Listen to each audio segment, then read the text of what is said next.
بسم الله الرحمن الرحيم. السلام عليكم ورحمة الله وبركاته. إن الحمد لله نحمده ونستعينه ونستغفره ونعوذ بالله من شرور أنفسنا ومن سيئات أعمالنا. من يهده الله فلا مضل له ومن يضلل فلا هادي له، وأشهد أن لا إله إلا الله وحده لا شريك له، وأشهد أن محمدا عبده ورسوله. يا أيها الذين آمنوا اتقوا الله حق تقاته ولا تموتن إلا وأنتم مسلمون. يا أيها الناس اتقوا ربكم الذي خلقكم من نفس واحدة وخلق منها زوجها وبث منهما رجالا كثيرا ونساء، واتقوا الله الذي تساءلون به والأرحام إن الله كان عليكم رقيبا. يا أيها الذين آمنوا اتقوا الله وقولوا قولا سديدا يصلح لكم أعمالكم ويغفر لكم ذنوبكم، ومن يطع الله ورسوله فقد فاز فوزا عظيما. أما بعد، فإن أصدق الحديث كلام الله تعالى، وخير الهدي هدي محمد صلى الله عليه وعلى آله وسلم، وشر الأمور محدثاتها، فإن كل محدثة بدعة، وكل بدعة ضلالة، وكل ضلالة في النار.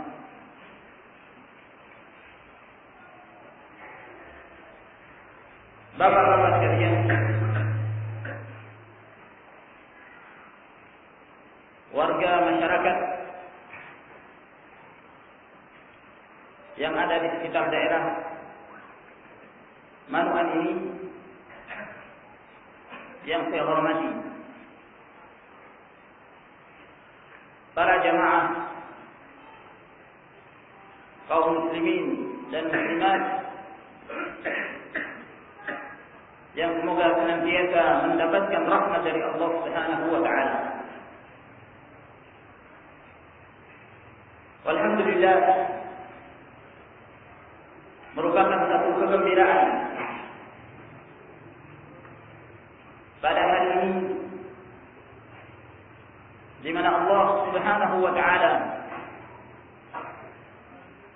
mengumpulkan kita di tempat ini yang merupakan salah satu tempat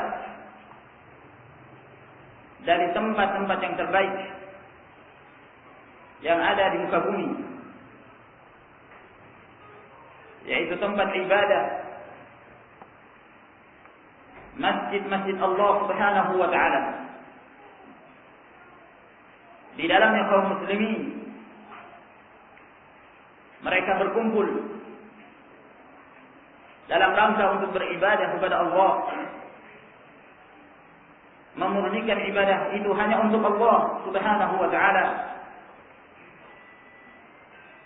dan di samping itu pula mereka saling kenal mengenal, saling ta'aruf di antara kaum muslimin. Sebab dengan mengenal seseorang tentu semakin menambah kedekatan dan menumbuhkan rasa cinta. Benar apa yang dikatakan oleh sebahagian, mereka mengatakan tak kenal maka tak sayang. Maka dengan mengenal seseorang, apalagi kita mengenalnya sebagai seorang muslim, yang berada di atas keimanan yang sama, di atas agama yang sama, di atas kitab yang sama, yaitu Al-Quranul Karim, di atas pembimbing yang sama, yaitu Rasulullah Shallallahu Alaihi Wasallam. Maka dengan mengenalnya menyebabkan tumbuhnya mahabbah, saling cinta mencintai di antara mereka, dan itulah yang dikehendaki di dalam Islam. Rasulullah Shallallahu Alaihi Wasallam telah mengingatkan hal ini di dalam hadis beliau yang sahih, di mana beliau bersabda, "Fa innakum lan tadkhulul jannata hatta tu'minu, wa lan tu'minu hatta tahabbu.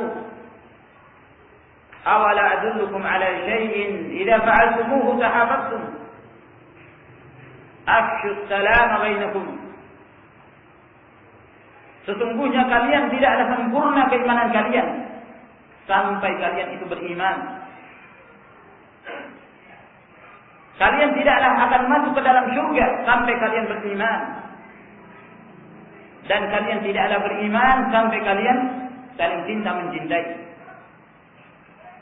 Maukah aku tunjukkan kepada kalian satu amalan yang apabila kalian melakukannya akan menumbuhkan rasa cinta di antara kalian? Sebarkanlah salam di antara kalian. Maka hadis Nabi Sallallahu Alaihi Wasallam menjelaskan kepada kita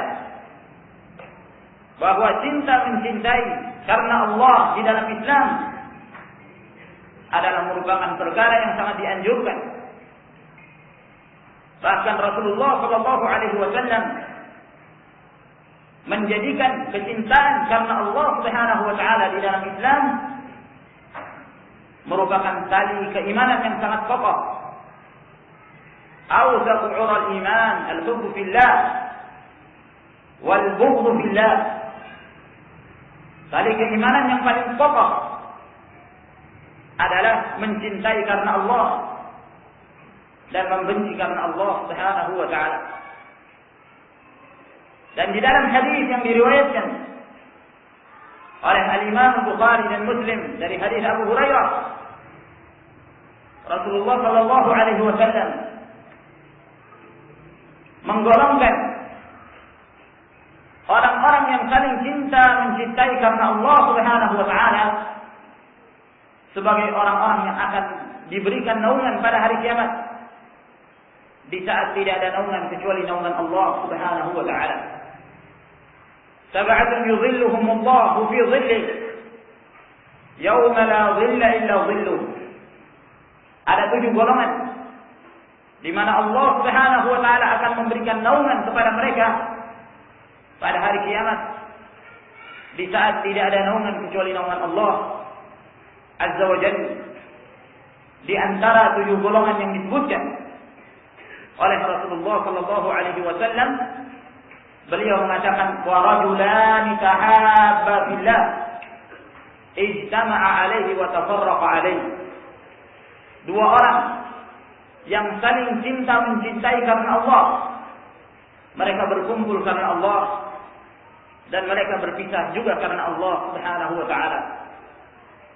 Sehingga kita memohon dan berharap kepada Allah Rabbul Alamin, semoga berkumpulnya kita di tempat ini adalah merupakan perkumpulan yang dibangun di atas cinta mencintai karena Allah Subhanahu wa taala, sehingga Allah mengumpulkan kita di dalam surganya sebagaimana Allah telah mengumpulkan kita ketika di dunia ini.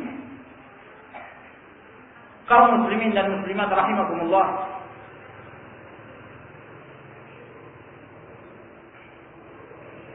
kita berkumpul di tempat ini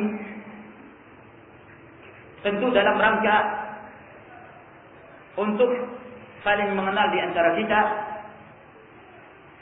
Demikian pula untuk saling mengingatkan at-tawasi wat tanasur,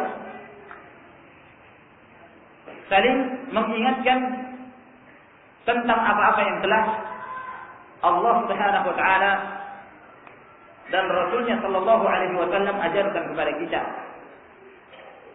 berupa ilmu yang bermanfaat, ilmu yang bersumber dari Allah Subhanahu wa taala, dari Al-Qur'an dan dari hadis-hadis Nabi sallallahu alaihi wasallam.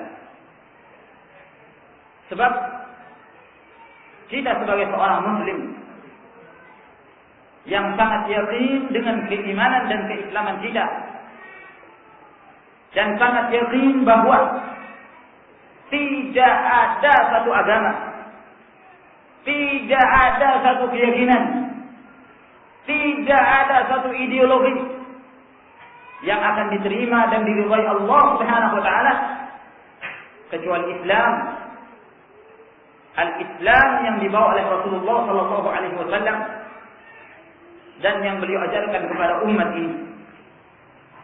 Sehingga patutlah kita senantiasa bersyukur dan berbahagia di saat Allah Subhanahu wa taala telah memilih kita termasuk di antara orang-orang yang diberikan hidayah, sehingga kita menjadi seorang muslim, sehingga kita mengerti tentang agama kita, sehingga kita mengerti apa hakikat penciptaan kita sebagai manusia, yang tujuannya adalah dalam rangka untuk beribadah hanya kepada Allah Subhanahu wa taala. Sehingga kita berbangga dan merasa mulia dengan Islam, sebagaimana mulianya para sahabat radhiyallahu taala anhum ketika mereka meninggalkan zaman jahiliyah, setelah mereka bertemu Rasulullah sallallahu alaihi wasallam yang membawakan kepada mereka hidayah, yang mengajarkan kepada mereka kebenaran, yang mengeluarkan mereka dari kegelapan menuju kepada cahaya yang terang benderang. Allah Subhanahu wa taala berfirman, "Huwa alladhi arsala rasulahu bil huda wa dinil haqqi liyuzhirahu 'ala ad-din kullih wa kafa billahi shahida." Dialah Allah Subhanahu wa taala yang mengutus rasulnya, yang mengutus Muhammad sallallahu alaihi wasallam dengan membawa hidayah dan membawa agama yang hak untuk dimenangkan atas seluruh agama-agama yang lain, untuk dimenangkan atas seluruh keyakinan-keyakinan yang lainnya, dan cukuplah Allah Subhanahu wa taala yang menjadi saksi atas semua itu.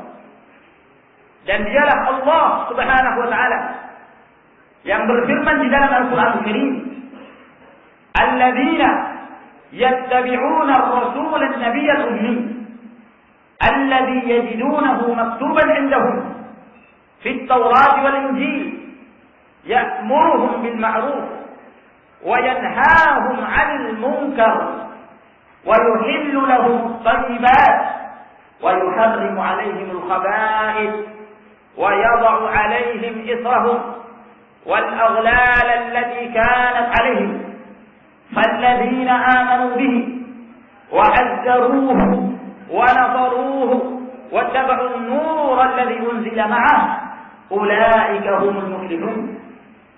Allah Subhanahu wa taala berfirman, orang-orang yang mengikuti Rasul, yang mengikuti Muhammad sallallahu alaihi wasallam, seorang nabi yang ummi, yang tidak dapat membaca dan tidak dapat menulis, yang sesungguhnya mereka dari kalangan ahli kitab, mereka benar-benar telah mendapati tentang penyebutan Muhammad sallallahu alaihi wasallam, tentang sifat-sifat Rasulullah sallallahu alaihi wasallam, benar-benar tertulis di dalam kitab-kitab mereka, yaitu dalam kitab Al-Injil, demikian pula dalam kitab At-Taurat, di mana di dalam kitab tersebut menjelaskan bahwa Rasulullah sallallahu alaihi wasallam yang diutus oleh Allah itu senantiasa mengajak kepada perkara yang ma'ruf dan senantiasa mencegah mereka dari kemungkaran, menghalalkan kepada mereka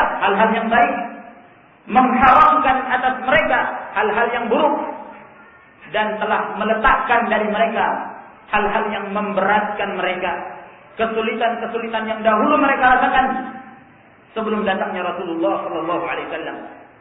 Lalu kemudian kata Allah, maka orang-orang yang beriman kepada Rasulullah dan senantiasa memuliakan dan mengagungkan Rasulullah dan senantiasa memberikan pertolongan kepada Rasulullah, lalu kemudian mereka mengikuti apa yang diturunkan kepada Rasul sallallahu alaihi wasallam berupa Al-Qur'an, ulaika humul muflihun. Mereka itulah orang-orang yang mendapatkan keberuntungan. Jadi orang-orang yang diberikan hidayah sehingga mereka mengenal Islam, sehingga mereka bangga menjadi seorang muslim, adalah orang-orang yang mendapatkan keberuntungan. Oleh karena itu, ma'asyiral muslimin wal muslimat rahimakumullah, para sahabat berbangga dengan keislaman mereka. Diriwayatkan oleh Al-Imam Al-Hakim rahimahullah di dalam Al-Mustadrak, di mana Umar bin Khattab radhiyallahu taala anhu menjelaskan tentang kemuliaan Islam.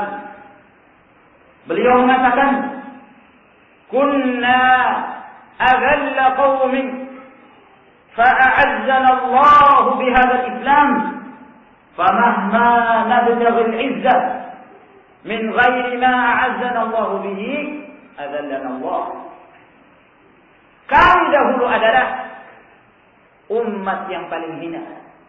Kami dahulu adalah kaum yang paling rendah sebelum datangnya Rasulullah sallallahu alaihi wasallam. Kata Umar, kami dahulu kaum yang sangat rendah, tidak punya martabat, tidak punya kemuliaan.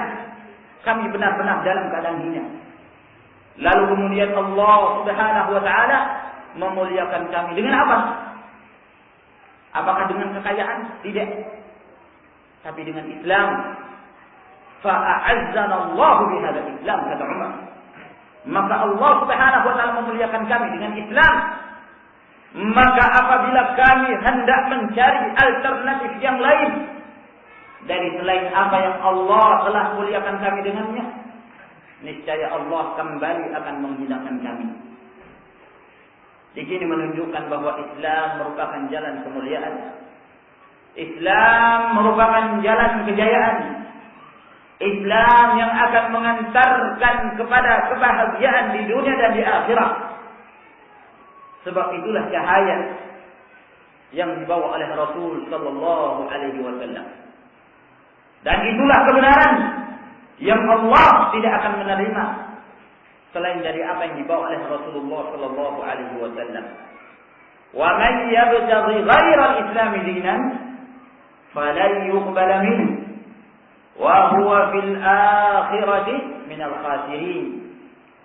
Barang siapa yang mencari satu agama, satu keyakinan, satu ideologi selain dari Islam, maka sekali-kali tidak akan diterima oleh Allah Subhanahu wa taala.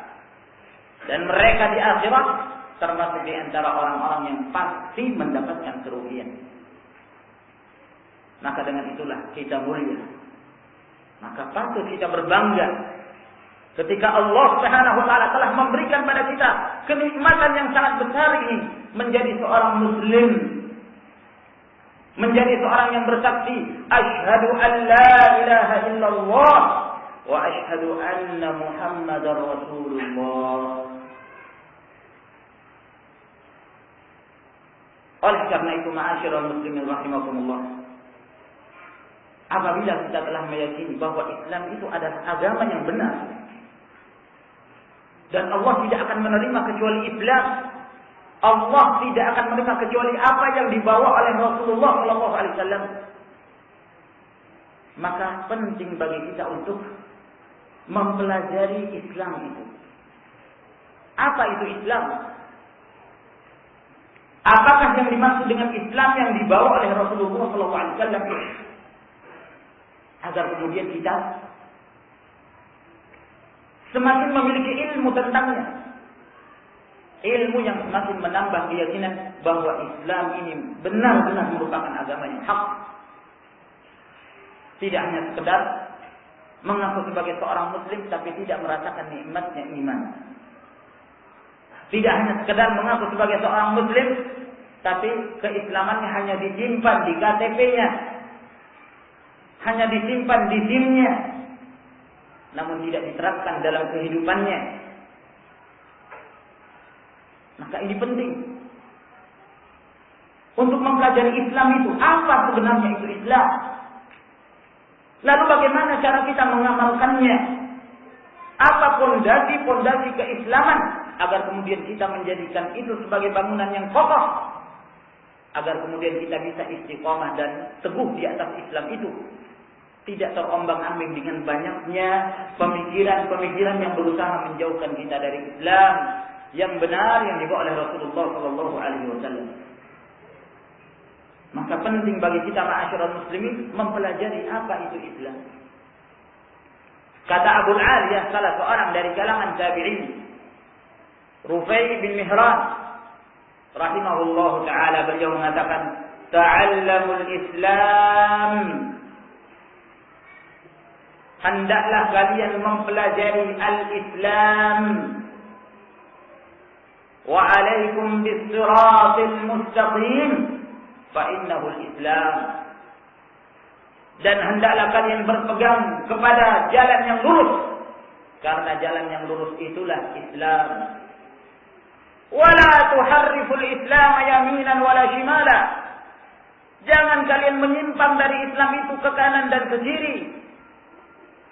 Kokohlah di atas keislaman.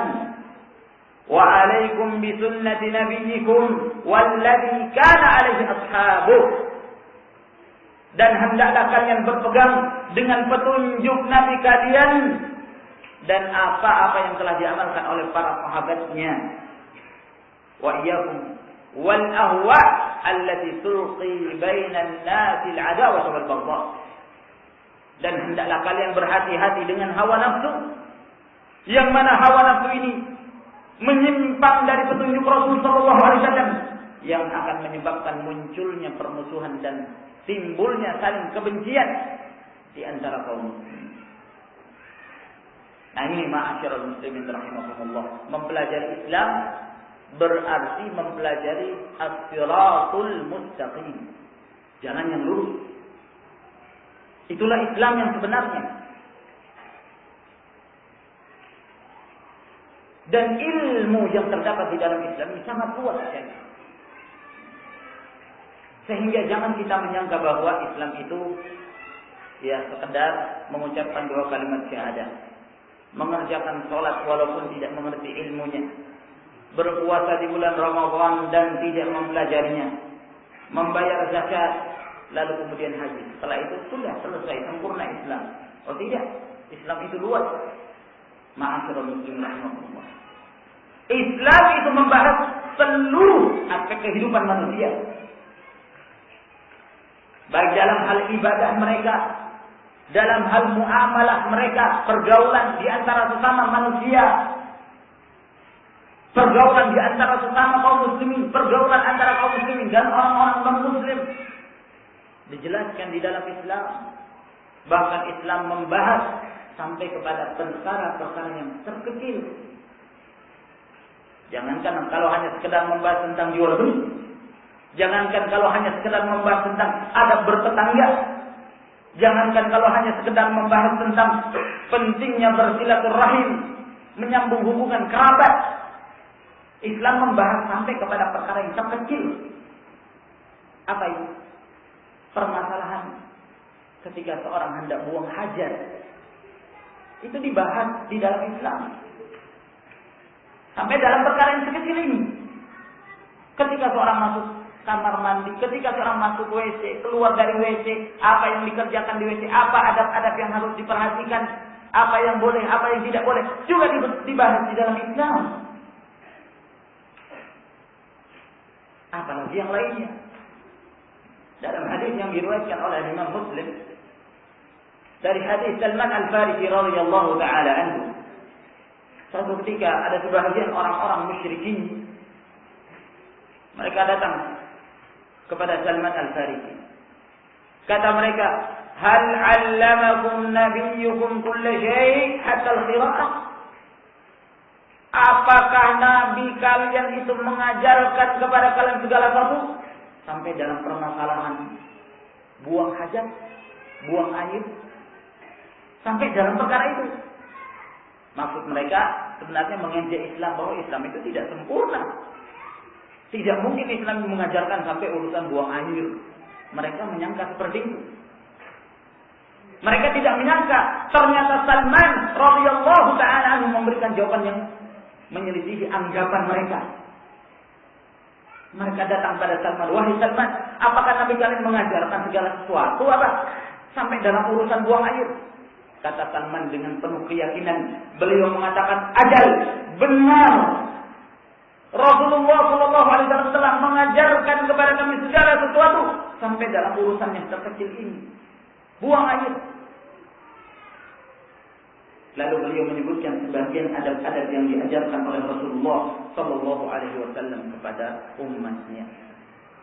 Nahana Rasulullah sallallahu alaihi wasallam an nastaqbil al-qiblah bi ghaitin wala bawl wa an nastanjiya bi aqall min 3 ahjar wa an nastanjiya bi 'azmin aw rawtin. Kata Salman Al-Farisi, sesungguhnya Rasulullah sallallahu alaihi wasallam sungguh telah melarang kami ketika buang hajat, buang air besar ataukah buang air kecil. Rasulullah melarang kami menghadap kiblat atau membelakangi kiblat. Beliau ajarkan sampai dalam hal menghadap pun. Dan Rasulullah sallallahu alaihi wasallam melarang kami beristinja kurang dari 3 kali. Kalau misalnya seorang tidak menggunakan air, dia boleh menggunakan batu. Kalau ingin membersihkan setelah buang hajat, boleh menggunakan batu. Atau yang semisalnya seperti tisu.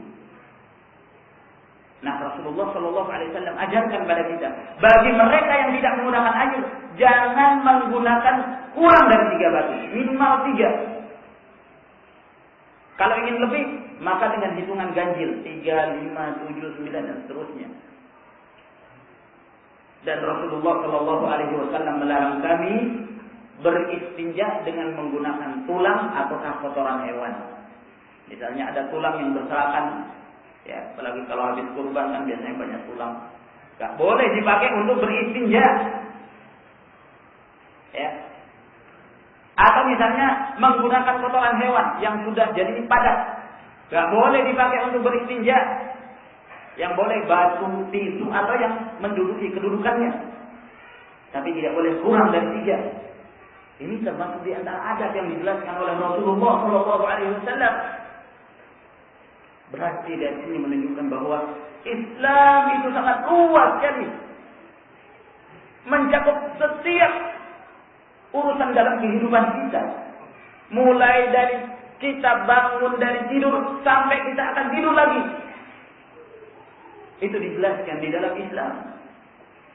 Sampai-sampai di kalangan para ulama salaf ada yang mengatakan, "In istata'ta an la tahukka ra'saka illa bi atharin faf'al." Kalau kamu mampu, kamu tidak menggaruk kepalamu kecuali pakai dalil, lakukan. Saking detailnya Islam itu. Ya. Bahwa perkara-perkara kecil apapun dibahas di dalam Islam. Nah, ini ma'asyiral muslimin rahimakumullah. Berarti kalau Islam ini sangat luas sekali ilmunya, berapa yang sudah kita pelajari? Berapalah yang sudah kita pelajari? Sudah berapa kitab yang kita tamatkan? Ada enggak? Sudah berapa ayat yang kita pahami dengan pemahaman yang benar dari ayat Allah? Segelintir. Ya. Berarti ini menunjukkan bahwa butuh bagi kita untuk terus memompa, memberi semangat pada diri kita untuk terus menuntut ilmu. Sampai kapan? Sampai mati. Ada yang bertanya kepada Imam Ahmad, kepada Abdurrahman bin Mahdi, "Ila mata natlubul ilm?" Sampai kapan kita menuntut ilmu? Ya sampai mati. Ilmu ini tidak ada batasan umur. Berapapun usia bisa menuntut ilmu. Nah, oleh karena itu ma'asyiral muslimin rahimakumullah, pada kesempatan kita di hari ini kita ingin menjelaskan sedikit apa itu Islam. Islam yang benar, Islam yang menyelamatkan, Islam yang benar-benar mengantarkan kepada surga yang menjadi dambaan setiap kita. Kita penting untuk mempelajarinya. Setelah kita pelajari, kita penting untuk mengamalkannya dalam kehidupan kita dengan ikhlas dan mengharapkan keridhaan Allah Subhanahu wa taala, agar kemudian kita termasuk di antara hamba-hamba yang mendapatkan keridhaan dan jannah. Ma'asyiral muslimin wal muslimat rahimakumullah. Sesungguhnya apabila kita kembali kepada Al-Quran dan kembali kepada hadis-hadis Nabi Sallallahu Alaihi Wasallam, di sana sudah ada ma'alim, sudah ada tanda-tanda,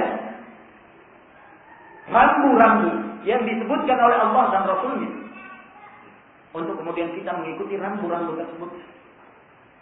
Ibaratnya seperti rambu-rambu yang ada di jalanan. Ya. Kalau ada arah belok kiri, nah kita belok kiri. Jangan melawan arah, repot nanti, tabrakan. Ya. Kalau disuruh berkecepatan ya maksimal 60 km per jam, ya ikuti itu. Jangan kelebihan, bisa kecelakaan. Nah, kalau lampu itu merah, maka jangan berjalan, khawatir akan terjadi tabrakan. Ini rambu-rambu untuk menjaga manusia yang berlalu lalang, yang berkendaraan, agar kemudian mereka tidak kacau nanti di jalanan. Karena kalau terjadi kacauan menyebabkan kecelakaan. Iya kan? Kecelakaan ini menimpa apa? Menimpa jasad. Menyebabkan kematian. Tapi ini ringan. Karena hanya menyebabkan hilangnya nyawa seseorang. Allah Subhanahu wa taala dan Rasulnya sallallahu alaihi wasallam telah memberikan kepada kita rambu-rambu, tanda-tanda, agar kemudian kita mengikutinya, berjalan berdasarkan petunjuknya. Sebab kalau tidak, akan menyebabkan hilangnya keimanan seseorang, akan menyebabkan hilangnya Islam seseorang, dan mendapatkan ancaman neraka waliyadzubillah. Dan ini jauh lebih berbahaya, sebab kesengsaraan yang akan dia rasakan adalah kesengsaraan dunia dan akhirat. Kalau hanya melanggar rambu-rambu lalu lintas, mungkin kecelakaan itu hanya berhubungan dengan jasadnya saja, nyawanya saja. Dan itu jauh lebih ringan. Oleh karena itu, harus lebih kita perhatikan. Harus kemudian kita lebih berusaha untuk mempelajari, agar kemudian kita tidak melanggar rambu-rambu yang telah disebutkan oleh Allah Subhanahu wa taala. Ma'asyiral muslimin rahimakumullah. Sesungguhnya Islam yang dibawa oleh Rasulullah sallallahu alaihi wasallam itu indah. Indah, menyenangkan, mendatangkan kebahagiaan, mendatangkan kelapangan dada dan tuma'ninatul qulub, ketenangan hati bagi orang-orang yang benar-benar berjalan di atasnya. Akan tetapi kita melihat kenapa banyak orang tidak merasakan yang seperti ini. Kenapa mereka tidak merasakan kenikmatan dalam berislam? Kenapa mereka tidak merasakan lapang dada ketika mengamalkan Islam? Ini harus kita memberikan solusi dengan cara kembali kepada ayat-ayat Allah Subhanahu wa taala dan Rasulnya sallallahu alaihi wasallam. Dalam hal ini ma'asyiral muslimin rahimakumullah, Allah Subhanahu wa taala telah menyebutkan di dalam Al-Qur'an Karim bahwa setiap hamba-hambanya hendaklah mereka senantiasa menjadikan Rasulullah sallallahu alaihi wasallam sebagai tolak ukur dalam membenarkan amalan-amalan yang dia amalkan. Bukankah Allah telah berfirman, "Wa ma ataakumur rasulu fakhudhuhu wa ma nahakum anhu fantahu." Apa yang Rasul ajarkan kepada kalian, apa yang Rasul perintahkan kepada kalian, maka hendaklah kalian mengambilnya. Dan apa yang Rasul larang kalian darinya, maka hendaklah kalian tinggalkan. Ayat ini sama dengan apa yang disebutkan oleh Rasulullah SAW dalam hadis yang diriwayatkan oleh Al-Imam Bukhari dari hadis Abu Hurairah radhiyallahu ta'ala anhu. Kata Nabi sallallahu alaihi wasallam, "Kullu ummati dakhala al-jannata illa man aba." Setiap umatku telah mendapatkan jaminan surga. Ini berita gembira dari Rasulullah. Setiap umat Rasulullah sallallahu alaihi wasallam akan mendapatkan jaminan surga. Tapi ada tetapi, illa man aba, kecuali orang yang tidak mau masuk ke dalam surga. Saya kira insya Allah semuanya pengen masuk ke dalam surga, iya kan? Ada yang tidak mau? Tentunya nggak ada. Ya. Apalagi kalau seorang membaca tentang hadis-hadis kenikmatan surga, ayat-ayat Allah yang menjelaskan tentang kenikmatan surga, waduh, pengennya segera masuk surga. Iya kan? Seperti Umar bin Utsman ketika Rasulullah Shallallahu Alaihi Wasallam memberikan semangat kepada para sahabatnya dalam peristiwa perang Badar. Beliau mengatakan dengan suara yang lantang, "Qumu ila jannatin 'arduha as-samawati wal ardh." Bangkit kalian menuju surga. Yang luas surga itu seluas langit dan bumi. Ya. Jadi jangan dipikirkan kalau seorang masuk surga itu dapat lahan yang luasnya 10 kali 20, satu kapling. Nah, dapatnya berapa? Seluas langit dan bumi. Di sini ada yang pernah keliling dunia? Ada. Nah, kebanyakan kita ya putar-putar Indonesia aja ya. Nah, kalaupun keluar ya paling Makkah, Madinah, yakni berapa tempat. Ya. Belum ada yang keluar negeri keliling dunia. Nah ini di dalam surga seorang akan mendapatkan surga seluas apa? Langit dan bumi. Tuh bisa dibayangkan. Ketika Rasulullah SAW mengatakan ini, Umair bin Utsman ini sedang makan kurma. Makan kurma. Mendengarkan kata Nabi SAW, beliau mengatakan baking bah. Baking ini apa istilah? Ucapan yang menunjukkan dia kagum sekali dengan ucapan Rasulullah. Kata Nabi SAW, apa yang menyebabkan kamu mengatakan baking bah? Kata Umair, ya Rasulullah, arju an akuna min ahliha. Wahai Rasulullah, aku berharap semoga aku termasuk di antara penghuni surga itu. Kata Nabi sallallahu alaihi wasallam, anta min ahliha, kamu termasuk penghuninya. Bisa kita bayangkan kalau kita hidup bersama Rasulullah datang kepada kita lalu mengatakan, kamu sudah dapat jaminan surga. Hah? Kira-kira apa jadinya? Waduh, senangnya. Nah, ya. Jangankan surga. Ya. Kalau ada Pak Wali Kota datang, kamu saya beri anak putri saya. Wah, senangnya bukan main ya. Nah, itu anak putri saja. Ya. Nantinya lama-kelamaan jadi tua juga, ya kan? Nah, itu senangnya bukan main. Baru dapat itu. Nah, gimana kalau kemudian ada seorang atau Rasulullah SAW datang dan mengabarkan pada kita, kamu dapat bidadari. Wah, itu bidadari yang tidak pernah haid, tidak pernah yang namanya nifas, nggak ada kotorannya, iya kan? Nggak punya ketombe, nggak punya tai kuku. Nah, ini, nah. Bukan main senangnya. Nah ini Rasulullah SAW mengatakan kepada mereka, kamu termasuk penghuninya. Sambil beliau makan kurma, beliau mengatakan, ini kalau saya teruskan makan kurma saya ini kehidupan yang sangat panjang sekali. Jangan sampai beliau habiskan kurma, perang selesai. Waduh, rugi betul. Beliau buang kurma itu. Langsung beliau masuk ke medan pertempuran dan beliau bertempur sampai beliau menemui ajalnya. Radhiyallahu ta'ala. Ya, dapat jaminan dari Rasulullah sallallahu alaihi wasallam. Nah, itulah juga. Nah, orang kalau mendengarkan nikmatnya surga, tak akan mungkin dia tidak ingin masuk ke dalam surga. Makanya para sahabat heran ketika Rasulullah mengatakan setiap umatku itu pasti masuk ke dalam surga, kecuali enggak mau. Maka para sahabat pun bertanya, "Wa man ya'ba ya Rasulullah?" Siapa itu yang enggak mau masuk surga wahai Rasulullah? Perhatikan apa yang dijelaskan oleh Rasulullah SAW. Kata Nabi alaihi salatu wassalam, "Man ata'ani dakhala jannah, wa man asani faqad aba." Siapa yang taat kepadaku, mengikuti bimbinganku, berada di atas jalanku, maka dialah yang mendapatkan jaminan surga.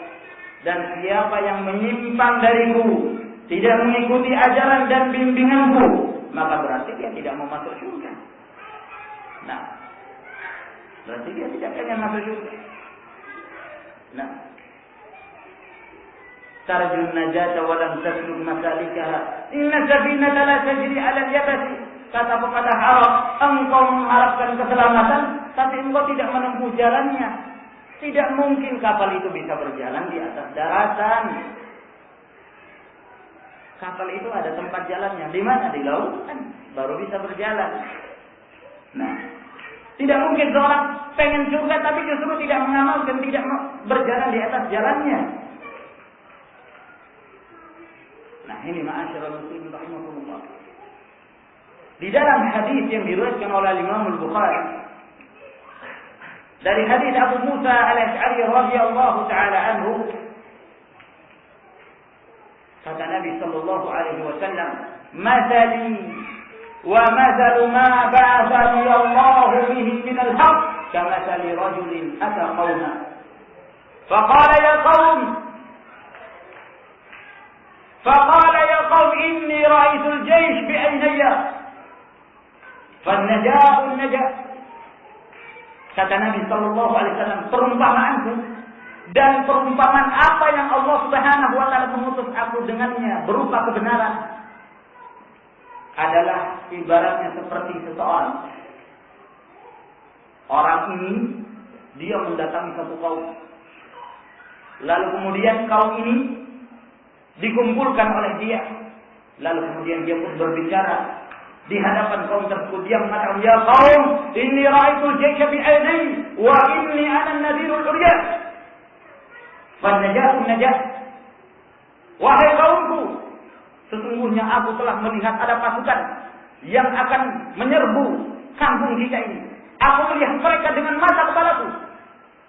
Dan sesungguhnya aku adalah pemberi peringatan yang telanjang. Maksudnya apa?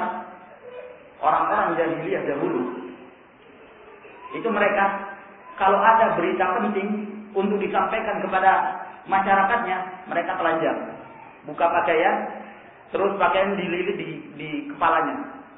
Kemudian dia pun berbicara, menunjukkan, oh ini ada berita penting dari orang. Ya, kalau kita mungkin pukul kentongan, kumpul warga kan. Kalau dulu nggak telanjang, buka pakaian.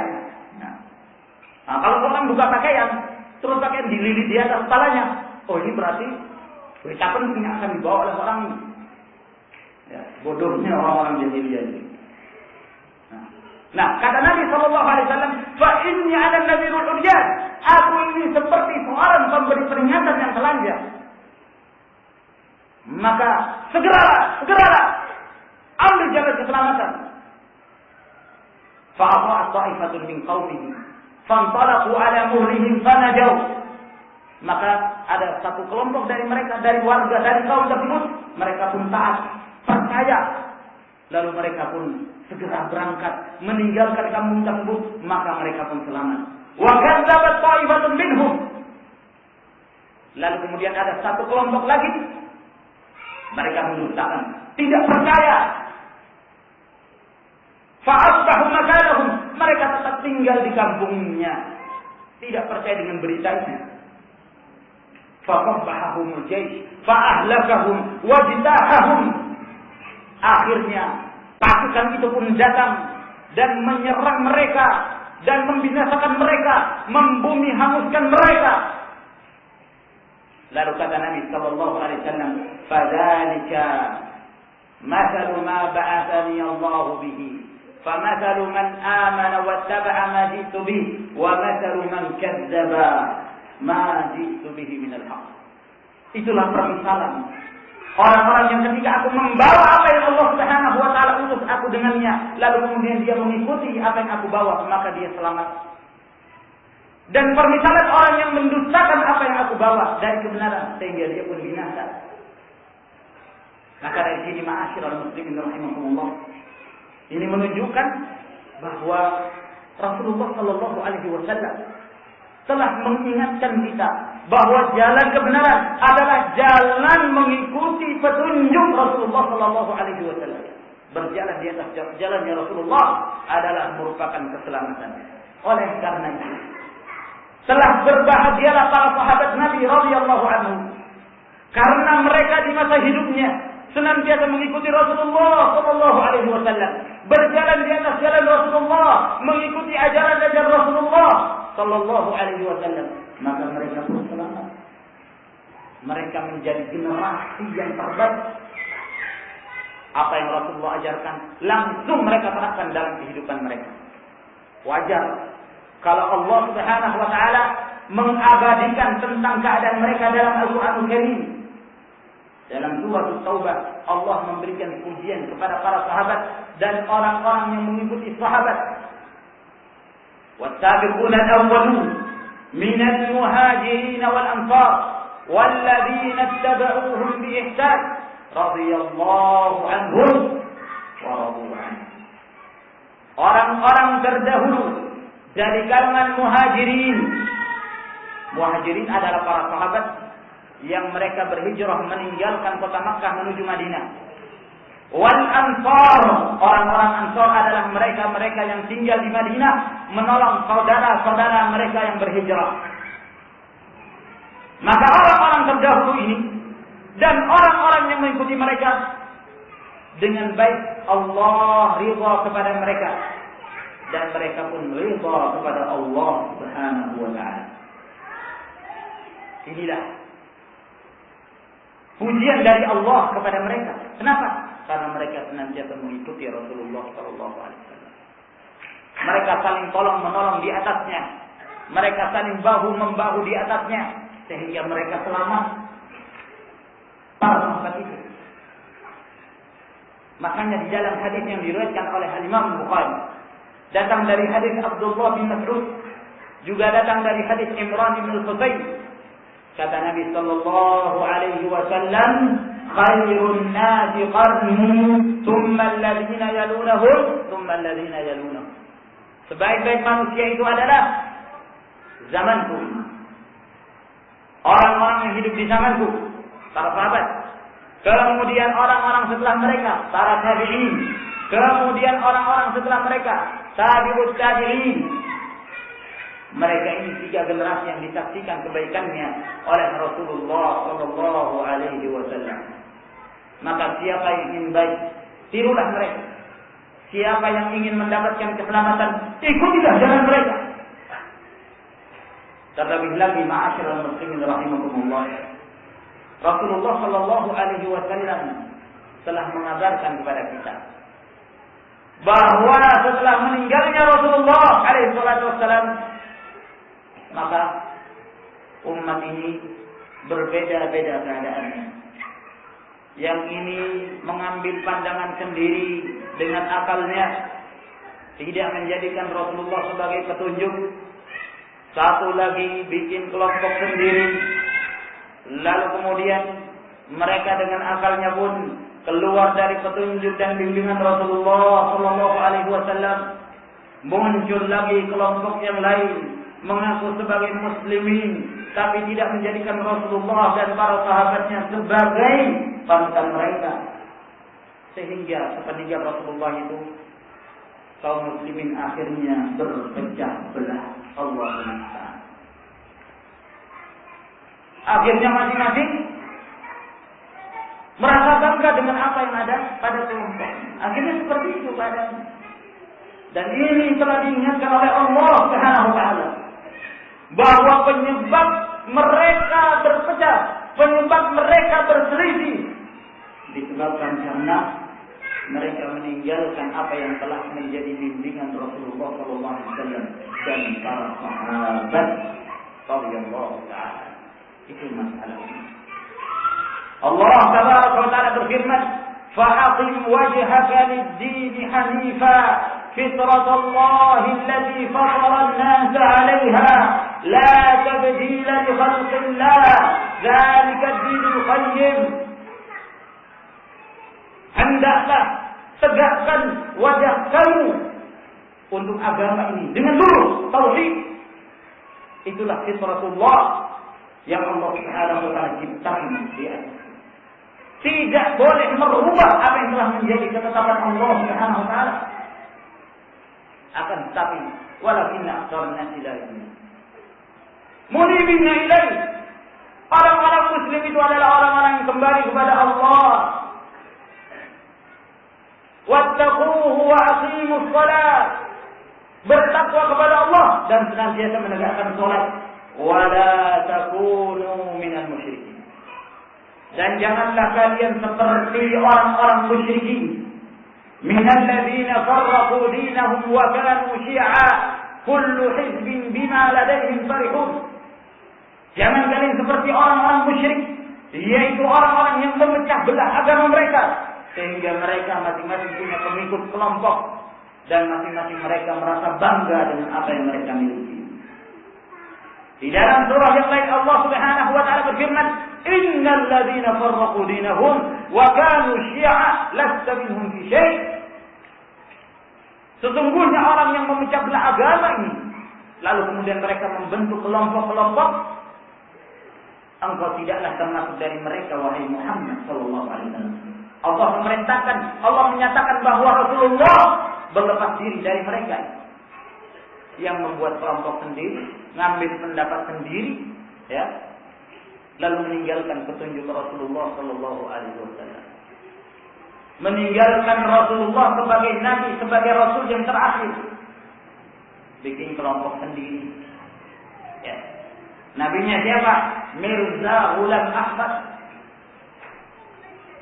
Ya. Ya. Ngangkat nabi sendiri. Sementara Rasul sallallahu alaihi wasallam telah menyatakan, la nabiyya ba'di walakin Rasulullah wa khataman nabiyyin. Tidak ada lagi nabi setelah Rasulullah sallallahu alaihi wasallam. Muncul nabi-nabi setelah meninggalnya Rasulullah. Meninggalkan petunjuk Rasulullah sallallahu alaihi wasallam. Yang lain lagi bikin ajaran sendiri, ngangkat pemimpin sendiri yang mereka jadikan sebagai panutan. Lia Edan. Nah, ya.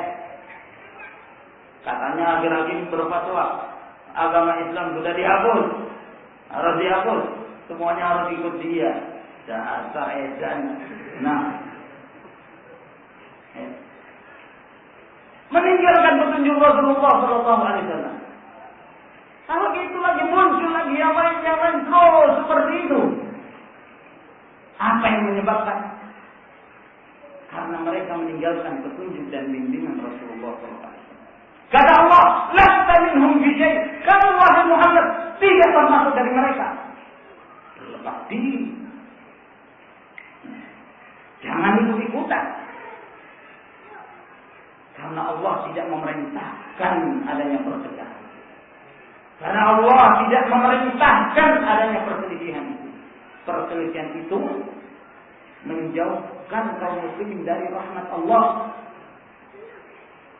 Ya.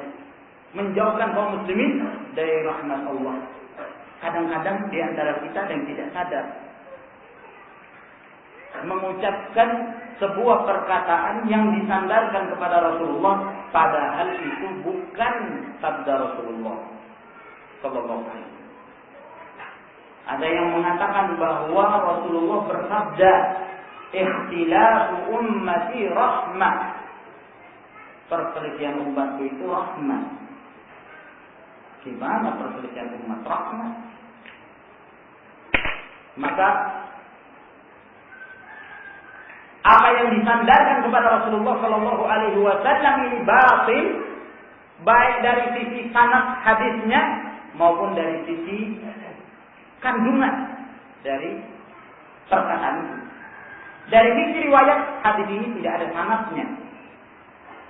Para ulama sudah lelah mencari sanad, mencari saja, mencari rantai perawi hadis ini tidak ada.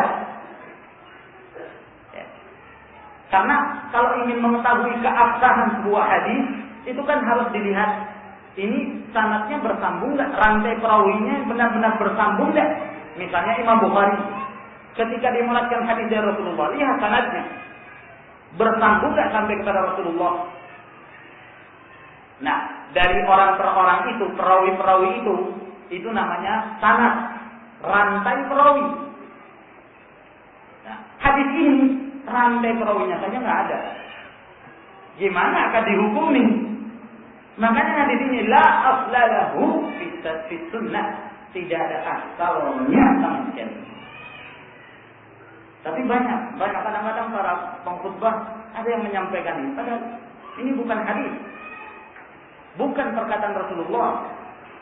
Hati-hati dalam menyandarkan satu perkataan pada Rasulullah, karena Rasulullah Shallallahu Alaihi Wasallam mengatakan, "Man taqawwala alayya ma lam aqul falyatabawwa maq'adahu minan nar." Barang siapa yang mengada-ada menyandarkan sesuatu kepadaku, padahal aku tidak mengucapkannya, dia persiapkan tempat duduknya dalam neraka.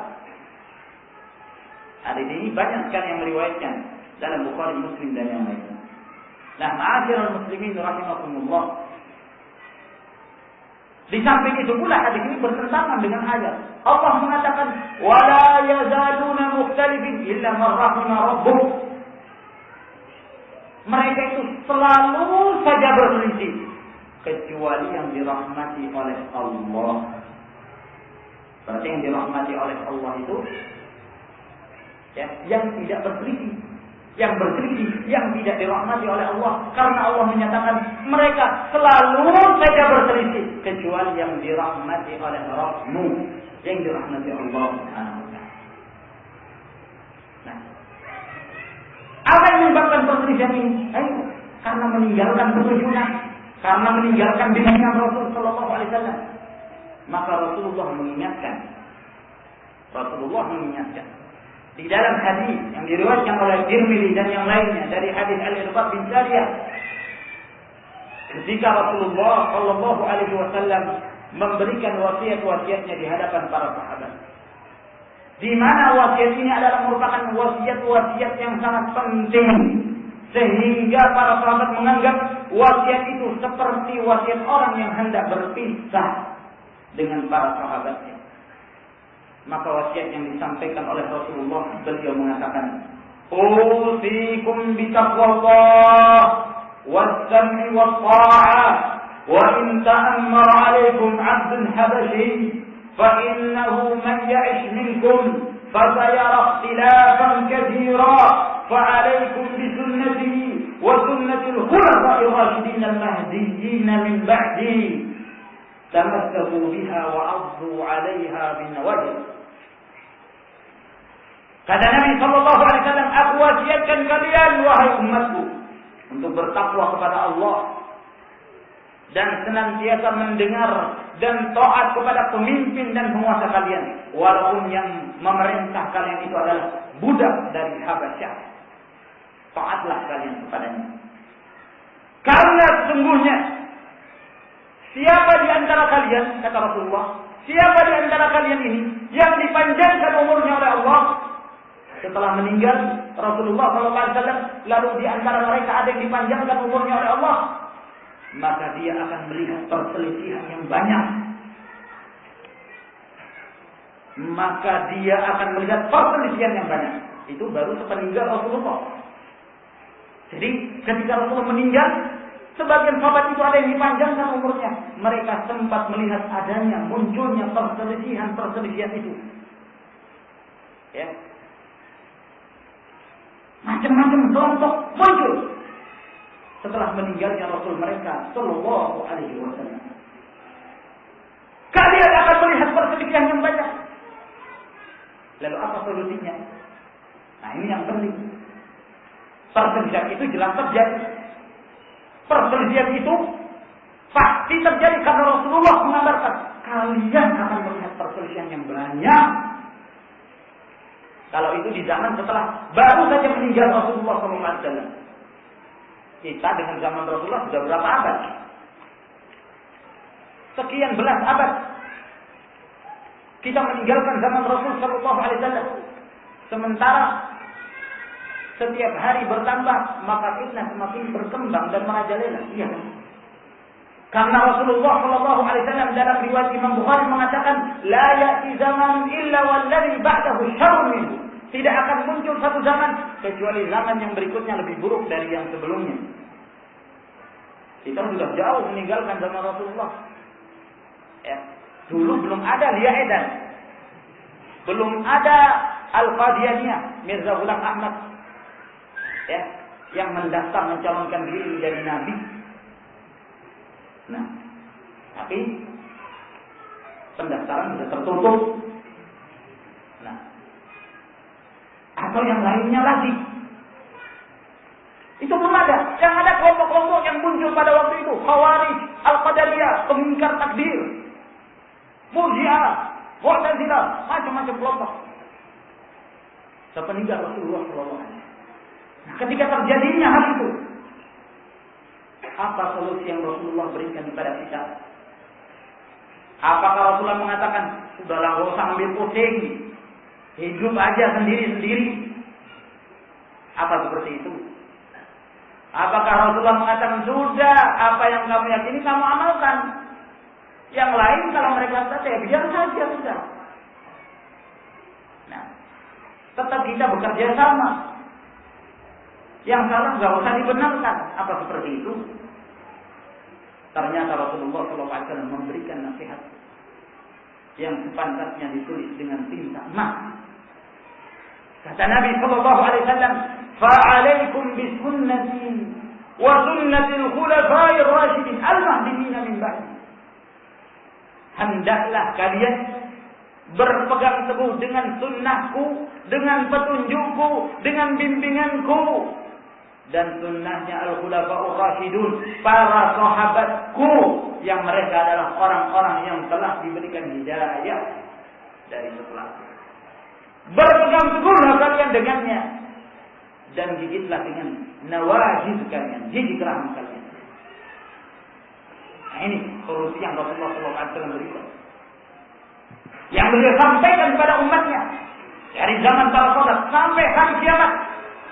Ketika kalian melihat perselisihan yang banyak, maka solusinya adalah kembalilah kalian kepada sunnah Rasul, kepada bimbingan Rasul dan bimbingan para sahabat. Maka inilah yang akan diselamatkan oleh Allah Subhanahu wa taala. Selain itu, tidak ada jaminan keselamatan. Tidak ada jaminan keselamatan ketika seorang mengikuti selain dari Rasulullah dan apa yang dibawa oleh para sahabat. Dalam hadis yang diriwayatkan oleh Imam Ahmad dari hadis Abu Hurairah, satu ketika para sahabat bertanya kepada Rasulullah SAW, "Ya Rasulullah, ayyun nasi khairun?" Wahai Rasulullah, siapakah manusia yang terbaik? Kata Rasulullah SAW, "Ana wa man ma'i." Yang terbaik itu adalah aku dan yang bersamaku. Siapa yang bersama Rasul? Para sahabat. Lalu sahabat bertanya lagi, "Tsumma man ya Rasulullah?" Kemudian siapa lagi manusia terbaik wahai Rasulullah? Kata Nabi sallallahu alaihi wasallam, "Alladzina 'alal athar." Orang-orang yang mengikuti jejak mereka. Kemudian para sahabat bertanya lagi, "Kemudian siapa lagi ya Rasulullah?" Maka Rasulullah sallallahu alaihi wasallam menolak dan beliau tidak lagi menjawab. Berarti keselamatan itu adalah apa yang dibawa oleh Rasulullah dan para sahabatnya. Orang-orang yang mengikuti jejaknya, mereka itulah yang mendapatkan keselamatan. Selain itu tidak ada jaminan dari Rasulullah SAW. dalam riwayat-riwayat yang dikeluarkan oleh Ashabus Sunan dari hadis Abu Hurairah, Rasulullah sallallahu alaihi wasallam juga menjelaskan bahwa umat ini akan terpecah belah menjadi 73 golongan. Satastariqu ummati ala 73 firqah. Umatku ini akan terpecah menjadi 73 golongan. Di dalam riwayat-riwayat yang lainnya yang diriwayatkan oleh Muawiyah bin Abi Sufyan, demikian pula Anas bin Malik dan Auf bin Malik radhiyallahu ta'ala anhum, mereka menjelaskan bahwa di antara 73 golongan tersebut kulluha finnar illa firqatan wahidah. Semuanya mendapatkan ancaman neraka kecuali satu kelompok yang diselamatkan oleh Allah Subhanahu wa taala. Maka para sahabat bertanya, "Man hiya ya Rasulullah?"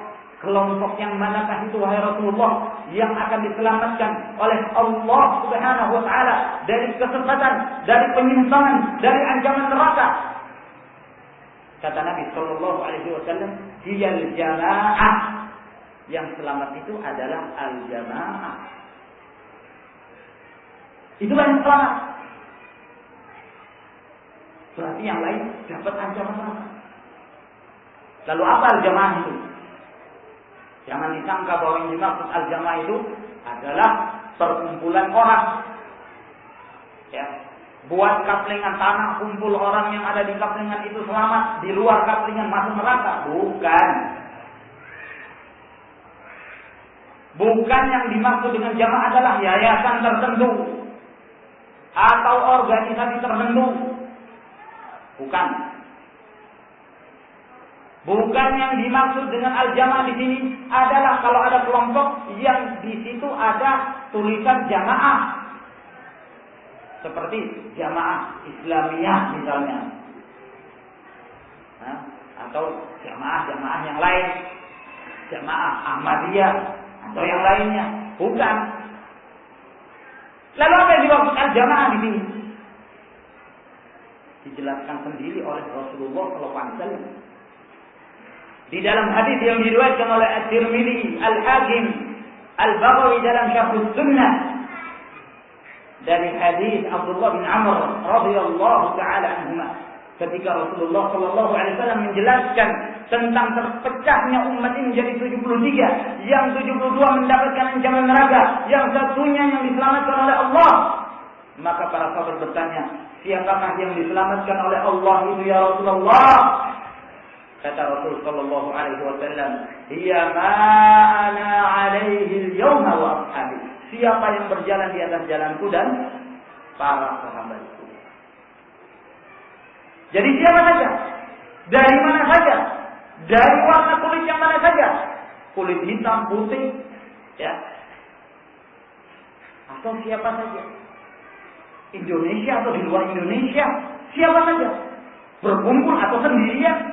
Siapa yang berjalan di atas jalan Rasulullah dan para sahabat, maka dialah yang disebut al-jamaah. Dari manapun dia, dari kabilah manapun dia, walaupun dia orang Jawa,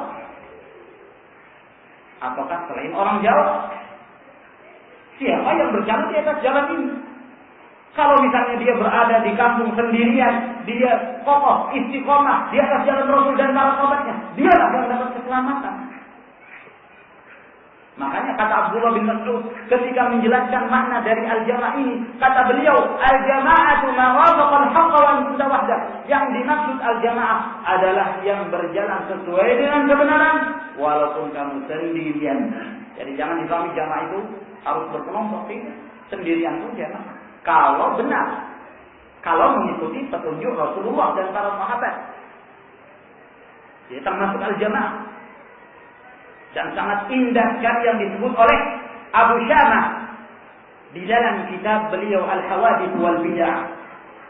Kata Abu Syamah ketika menjelaskan tentang al-jamaah ini, haitsu jaa al-amru bi luzumil jama'ati, kata beliau, fal muradu bihi luzumul haqq wa ittiba'u wa in kana al-mutamassiku bihi qalila wal mukhalifu lahu katsira.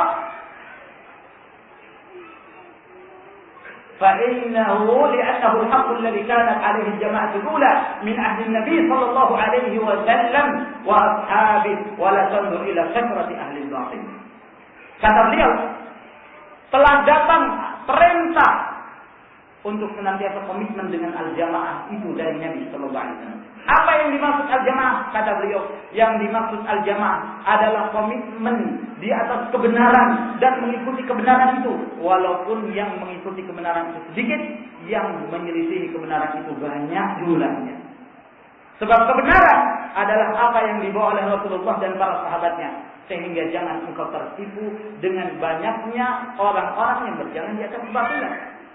Jadi jamaah itu tidak dilihat dari jumlah terbanyak. Jamaah itu bukan demokrasi. Jamaah itu adalah siapa yang berjalan di atas tuntunan Rasulullah, para sahabat. Sehingga kita berusaha untuk senantiasa menjadikan amalan kita seperti amalan mereka. Baik dalam akidah kita, dalam tauhid kita, demikian pula dalam sholat-sholat yang kita kerjakan, pada puasa-puasa yang kita amalkan, demikian pula ketika kita menunaikan ibadah haji, bahkan ketika kita berakhlaklah seperti akhlak Rasulullah dan para sahabat. Ketika kita bergaullah seperti pergaulannya Rasulullah dan para sahabat. Lalu bagaimana cara kita mengetahui? Nah, kuncinya adalah belajar sedikit demi sedikit, mengikuti pengajian sedikit demi sedikit, mengerti, oh ini yang namanya sunnahnya, oh ini namanya bimbingan Rasulnya, sehingga semakin lama kita semakin mengerti, semakin lama kita semakin memahami, sehingga kita benar-benar menjadi seorang muslim yang benar-benar terang di atas agamanya. Tidak hanya sekedar muslim yang ditulis dalam KTP dan dalam SIM-nya, tapi muslim yang benar-benar diterapkan dalam kehidupannya, sehingga dia menjadi seorang yang diridhai Allah Subhanahu wa taala. Saya kira untuk sesi yang pertama insyaallah taala sampai di sini. Semoga Allah Subhanahu wa taala memberikan kepada kita tambahan ilmu dan taufik dan memudahkan kepada kita untuk semangat dalam mengamalkannya. Lebih dan kurangnya mohon dimaafkan. Wa akhiru da'wana alhamdulillahirabbil alamin.